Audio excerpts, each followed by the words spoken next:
What's happening, folks? Back with another reaction, back with some more John Foxx.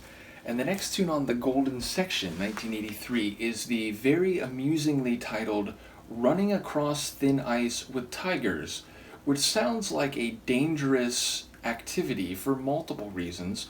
Running on thin ice, you are in danger of breaking through and submerging and maybe freezing, or at the very least, drowning. And then doing so with tigers, who are flesh-eating predators, famously, who are among the most lethal animals wild animals in terms of human fatalities caused by them year to year.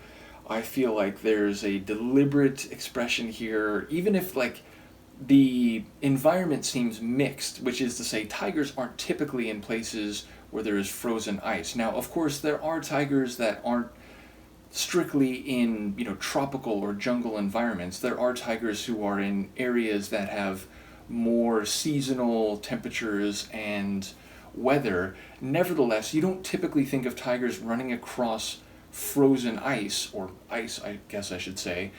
So yeah, being on thin ice can mean you don't have a lot of room for error, or that there are hostile forces that are very close to capturing you.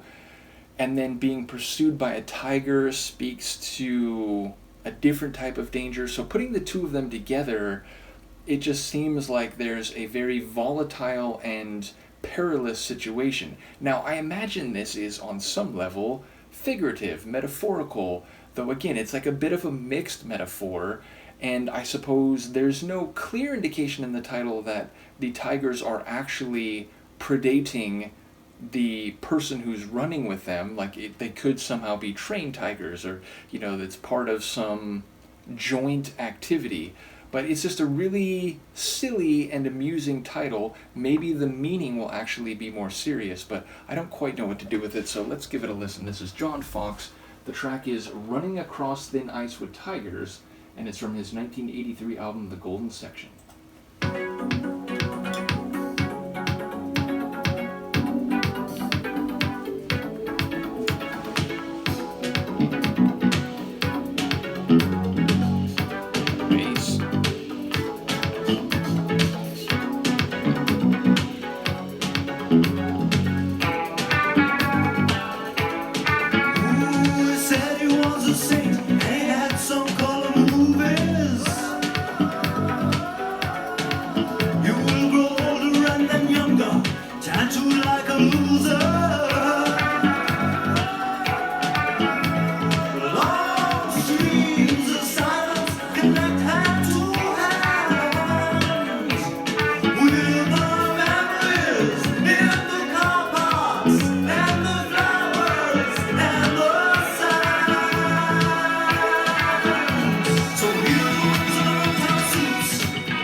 Silver torches in color vision, it was a golden time.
but in a very good way. Sonically rich, compositionally dynamic, great backing vocals, a slapping pop and bass running through the whole thing, some cool guitar work, that very fast and frenetic, like rapid fire and intense percussion. I think maybe that could have been like a guitar or like some keyboard element, but I think it was the drums or the percussion, but it was like this very double time rapid fire percussive bass that was just simmering at the bottom of the tune seemingly the whole time, again with that pop and slap and bass on top of it. Lyrically, I actually didn't catch a lot of the lyrics per se. Obviously there's the title line in the chorus, and the chorus has a lot of sweep and, you know, majesty to it. It became like a fuller, more intense tune sonically in the chorus. But yeah, lyrically, I really don't know what's happening. Again, I assume this is metaphorical and maybe the idea about, you know, taking risks or, you know, doing things in an area or in a style that you've been warned not to, or among those that are predatory but trying to chart your own path and not fall through and not submerge or drown, but, you know, make it some distance or to an area that is rarefied or worth the journey. But yeah, I didn't hear enough specifically to get a sense of what's actually happening here thematically. I look forward to any insight people have, but a really impactful tune with great composition, great vocals, great individual sonic ingredients. So yeah, definitely one that I'm keen to re-listen to, even if I really don't know what it's about on a first listen. So yeah, that was fun. Let me know what you think, and I will see you for the next one. Peace.